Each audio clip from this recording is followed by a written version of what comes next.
Vadiwa vateereri tadzoka zvekare nechimwe chirongwa. Ichi chirongwa chatinokupakurirai masecrets nemaconfessions. Chekutanga ndinoda kungotenda vamwe vahanzvadzi. She resides in the UK. Nezuro vakandibatsira kuti ndikwanise kutengera imwe mhuri groceries. This family has been suffering a lot. So for the past 2 months on my side, I've been trying to help this family kuburikidza nema-rentals, but panao dzechikafu ndainge ndichiti tamburei. So this family yanga yatova paposition yekuti murume wacho akandifonera akandiudza kuti mukomanashi izvezvi I feel like I can just collapse ndiri pabasa nenhau yekuti chikafu hamusisina kana mumba, but ndinoda kutenda vahanzvadzi ava she managed kuti vange vachibatsira mhuri iyi. Saka kwamuri vahanzvadzi, I just want to say thank you so much. Rekaiti vatapinda confessions edu emuzuva ranhasi. Hanzi hello mukomanashi, can you please post for me? Ininiwo yangu isecret zvekare ndichitsvakawo rubatsiro. Mukomanashi, ndine dambudziko rekuti makumbo angu anogara achingorwadza. I have tried kuti ndibatsirikane but I cannot find help. But panobva dambudziko rangu ndinopaziva. Mukukura kwangu ndainge ndiri munhu wekuti Ndaiva ndiine chipo chekutamba bhora. Ndakatanga kutamba bhora ndiri kuprimary as a striker. Kubva ipapo ndaingotamba bhora kusvikira ndazopedza chikoro. After ndapedza chikoro, baba vakabva vandi-encourage kuti nditore bhora sebasa rangu. Ndakabva ndatanga kutambira mabhuza, but kuti ndikwanise kupinda mumatimu mahombe zvairema. Ndakatomboenda kuBrazil for my trials, but zvakaramba ikoko. Ndikabva ndadzoka, ndakazombozvisiya, ndikabva ndatanga kuita hangu zvemaband, and iniwo ndainge ndiri munhu wekuti ndaigona kuridza madrums, ndaingoita zvinhu izvi, but my passion was kuti I wanted to be a soccer player. Shungu dzangu dzainge dziri dzekuti ndizotambirawo dhimbare, because that is my father's favorite team. I still remember kuti pandakazotanga kutamba bhora rangu rekumabhuza, baba vakaenda vakanotsvaka hove iya inonzi muramba, ndokubva vaizanganisa neimwe mishonga yavakazanganisa nayo. Vakabva vandiudza kuti hove iyi matsvedzero ainoita, kunyangwe iwewe kana ukapinda muground, the moment yaunobata bhora, munhu kana akakumaka, matsvedzero anoita hove iyi ndiko kutsvedza kwaunenge uchiita kana uchinyunya vamwe vanhu mubhora. Kumabhuza handina kana kumbotamba kwenguva yakareba. Ndakabva ndazoonekwa neumwe talent scout uyu ndiye akazondiendesa kuBrazil, but mukomanashi ndichisvika kuBrazil kuya ndakatadza kutamba bhora sematambiro andainge ndichiita ndichiri muZimbabwe. Ndaingoti paya pakumhanya nebhora ndaingokaruka ndadonha ndega. Ndiyo reason yandakazotadza kuqualifya kumatrials ikoko. Ndokubva ndadzoka kuno kuZimbabwe, ndakadzokera zvekare kumabhuza league, then ndakazoshedzwa neimwe team, it's a local team irimo muleague imomo, but the same thing happened mukomanashi. Ndaiti kana ndikangopasirwa bhora kungoshiridwa nemunhu ndaibva ndatongowira ndega pasi. Saka reason yekuti ndainzi ndiri striker asina mongo ndiyo yaindifailisa kumatrials kose kwandaienda.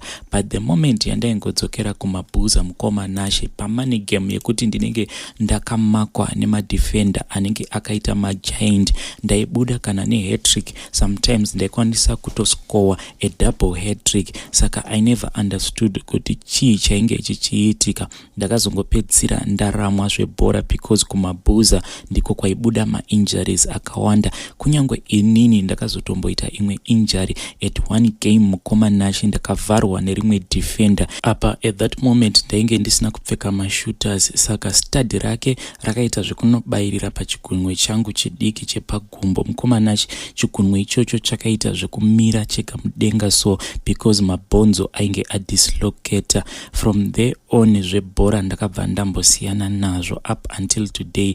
But dambudziko rangu randava kusangana naro mukomanashi ndiro rekuti kana ndichifamba ndinofamba ndichiita zvekukamenira. Ndakamboenda kuzvipatara, ndikaendawo kumachechi, but nothing is changing. Saka ndava kufunga ndaifungidzira kuti hove dzandaipota ndichikwizwa nadzo mumakumbo angu nababa vangu maybe ndidzo dziri kundipa maproblems awa. Kana mukaposta nyaya yangu ndichazotevererawo mucomment section. Ndiyo nyaya yatakatumirwa naHaiti. Saka mukoma ava ndakambozama kuti ndivape nhamba dzamukoma vaya vanoita zvemaherbals, hoping kuti everything is going to work out.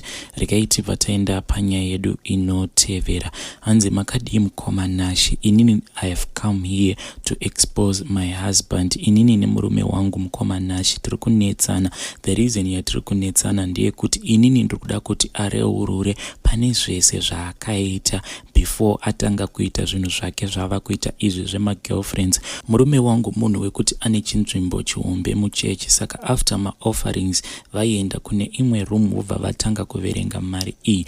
But I want to confess kuti murume wangu aibira prophet mari iyoyo. Sometimes aikwanisa kutodzoka kumba akabata 500 US obva aiisa mukamani box kake akatotenga motikari. Ende motikari iyoyo mukoma Nashi chinondirwadza ndechekuti ndiyo yava kumupa dzungu rekuti aite magirlfriends akawanda. Motikari iyoyo akaitenga ne9,000 US ende pamari iyoyo hapana kana cent rakabva mumba, imari yakabva kuchechi. Chiri kundirwadza ndechekuti recently I discovered kuti iye akatoita sex neumwe musikana mumotikari imomo because pazasi pesiti ndakawana a used condom. Pandakamubvunza haana kukwanisa kundipa mhinduro yakakwana. Akandiudza kuti one of his friends ainge ashandisa motikari iyoyo. Ndakamubvunza kuti ko vanhu pavaishandisa zvinhu zvavo izvi ko imimi mainga muri kupi? Haana kana kukwanisa kundipindura. So I have decided kuti I am going to expose him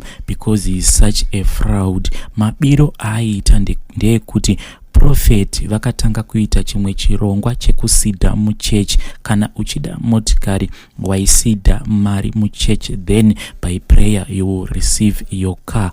Also painge paine zvirongwa zvekuti kana uchida deliverance painge paine a deliverance offering. Saka mari idzi ndidzo mari dzavaiba nekuti chechi yedu ine maassemblies akawandisa. At the end of the day vaiti kana voverenga mari iyoyo kuba 500 US inenge iri mari shoma shoma zvekuti zvaisatombooneka kuti pane mari inenge yabiwa. Mukoma Nashi, help me to expose this man because akabira chechi mari. Hey, ndiyo nyaya yatakatumirwa nevahanzvadzi vedu ava. Anzi munhukadzi kana akatsamwa she can do anything. Andizive kuti vahanzvadzi vedu mungavapa advice yekuti kudii. Regai vataenda panyedu inotevera. Hanzi hello mukoma Nashi, inini ndiri mukadzi akaroorwa. Ndakaroorwa nemurume ainge aine vana vake vaviri, ndivo vega vandaiziva. Ndakaroorwa about 13 years ago nemurume wangu. Iye ainge arambana nemukadzi wake ane vana vainge vari pamba. Takawirirana kuti tichazochengeta vana since ininiwo ndainge ndiine mwana wangu wekunze. Takabva tatanga kugara tose. Mwana wake ainge aine 4 years, mumwe aine 2 years. Ndakarera vana ava kusvika nao vakura.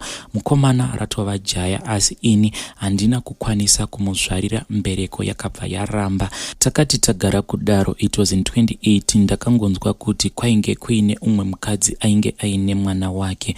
Murume wangu ndakamubvunza but iye akabva aramba.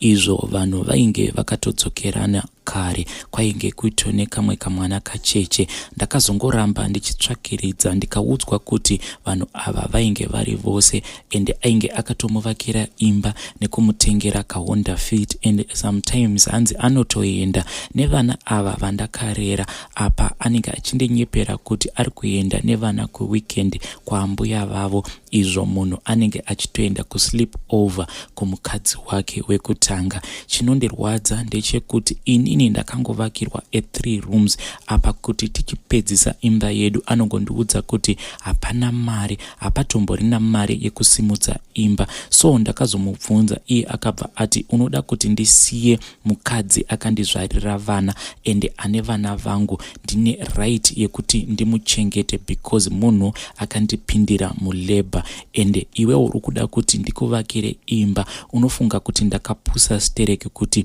once ndapedza kukuvakira kundivakira imba unobva warambana neni. Handiti kana tikarambana imba iyi ndichangoisiya yobva yatorwa nehama dzako, kana kuti murume wako wawakaita naye mwana anokwanisa kuzotouya kuzogara pano pamba pangu.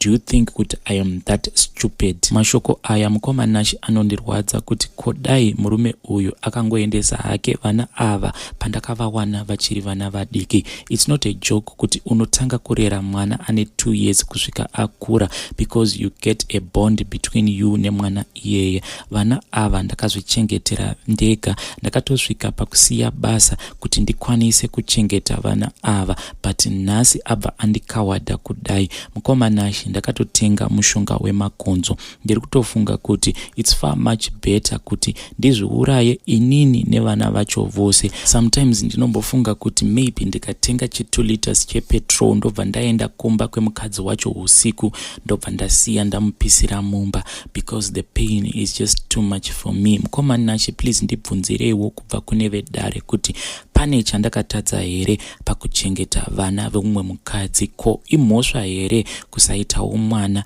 Saka munhu anozokuitira zvinhu kana wamuitira mwana here? Please help me. Ndiyo nyaya yatakatumirwa navahanzvadzi vedu ava. She is looking for help. Inzwaiwo nyaya iyi inotevera. Hanzi, hello mukomanashi, I need your help. Nyaya yangu yakamira sekudai. I am married. Murume is 45, inini 32. Hatina vana tese. Let me brief you character yavo first.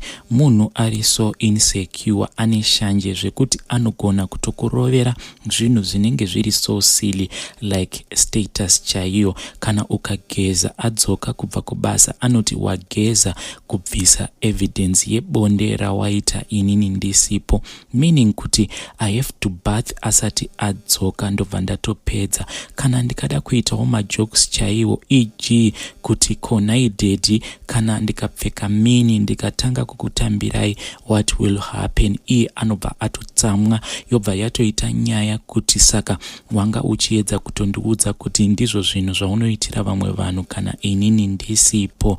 Please help me out mukomanashi. Ndiyo nyaya yatakatumirwa nemwanasikana uyu ari kutsvakawo help. I don't know kuti what kind of an advice yatingamupa, and also ngatipeiwo maadvice tichibatsira murume wake. Zvimwe kuda murume wake munhu wekuti anenge achitoteverera chirongwa chedu chinochi. So let us help murume wehanzvadzi yedu iyi. Regai tibva taenda panyaya yedu inotevera. Hanzi, hello Rasta, please chitupa changu kandai mupini.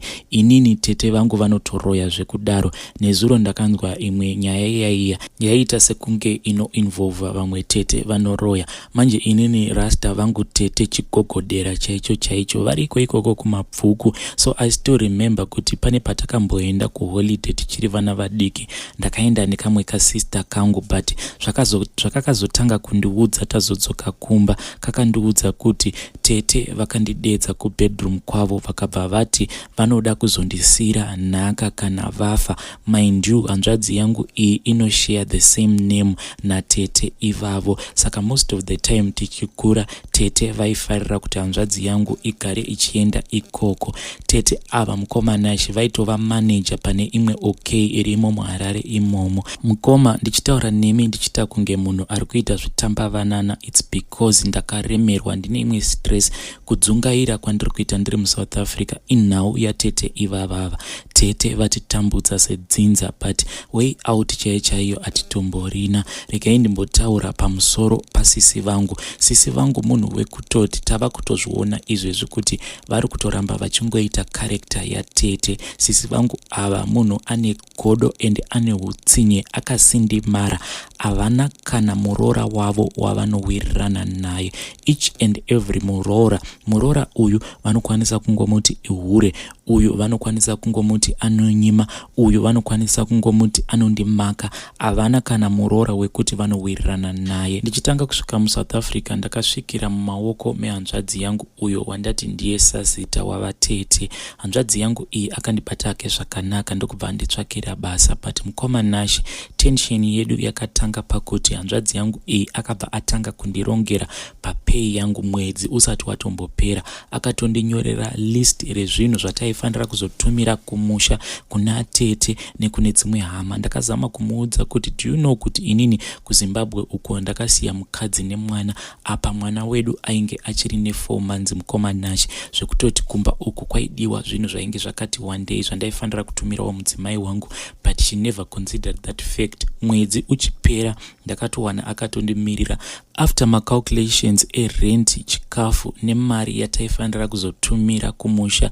but aya ainge ari maprograms ake. Mukomanashi ndakasarwa ndisina kana sendi. Mudzimai wangu ndakabva ndamuexplainira zvose zvainge zvichiitika. Iyewo lucky enough akabva anzwisisa, ndokubva ndazotsvakirwawo basa nehanzvadzi yemudzimai wangu anova Tsano kwandiri. Ndikaenda ndikatanga kushanda kuya, but mashoko akazotanga kuburitswa nehanzvadzi yangu. Akatanga kundiudza kuti inini ndiri zidununu, ndichashandiswa nehama dzemukadzi. Up until today kutaudzana kwedu chaiko mukoma kunoti netsei. Even mugroup kana kuri kunzi ukada kutaura imwe nyaya, hanzvadzi yangu inotaura mamwe mashoko ekuti unoshaya kuti mashoko awa haambofe akaburitswa nemunhu wekuti haaroye. There was a time yekuti zvinhu zvangu kuno kuSouth Africa zvakambondiomera. Ndakabva ndamuti okay, chienda unogara natete kumabvuku. Apa ndaibvira mudzimai wangu. Saka mudzimai wangu akangoenda kuya pandakashamisika kuti within 1 week mudzimai wangu ainge atoramwa ndokubva atodzokera kumusha kwavo. Iye akandiudza akati the very first day randakasvika usiku takazoti tagara paya tichitodya sadza, tete anzi vakangokaruka vaita semunhu ainge avhumuka, vakabva vangoti kwandiri, unoziva here kuti murume wako achadzoka kubva kuSouth Africa achita kutevererwa nenhunzi ari mukofini. Zuva rekuti mukadzi wangu akazoramwa akadzokera kumusha kwavo aramba zvokugara natete, anzi tete vakangokaruka vatanga kutaura vachiti murume wako kana akaramba achingoita nharo ari kuSouth Africa asingadi kudzoka kuno kuZimbabwe achatsakatika, ende kutsakatika kwake achazodyiwa nembwa musango, amufe makamuwana. Saka mukadzi wangu akabva angosimuka, anzi ndega ndakatya nemashoko ainge achitaurwa natete. Tete ndakavabvunza, vakangondiblutika paWhatsApp. Hanzvadzi yangu iri kunoko yakabva yatanga kundipopota zvikanzi uri zibenzi, unoramba hama nekuda kwemukadzi. Pauchahurirwa nekamukadzi kako ikako ndipo pauchaona kuti hauna kungwara. Type yemunhu yekuti kana uchishanda unoshanda naTsano, mari yese yaunowana Tsano ndivo vanenge vachitumira mukadzi wako. Uri benzi, uri dununu, haufungi. Saka nezuro pandakazoona episode iyaya yemukadzi uyayo aiti tete vake pane nzungu dzavakamupa, then ndokubva mimba yake ikabva yadisappear. Ndakabva ndangoshare that video nehanzvadzi yangu iri kuno kuSouth Africa. Paakangoblutika that video ndakabva ndangoti yara mama.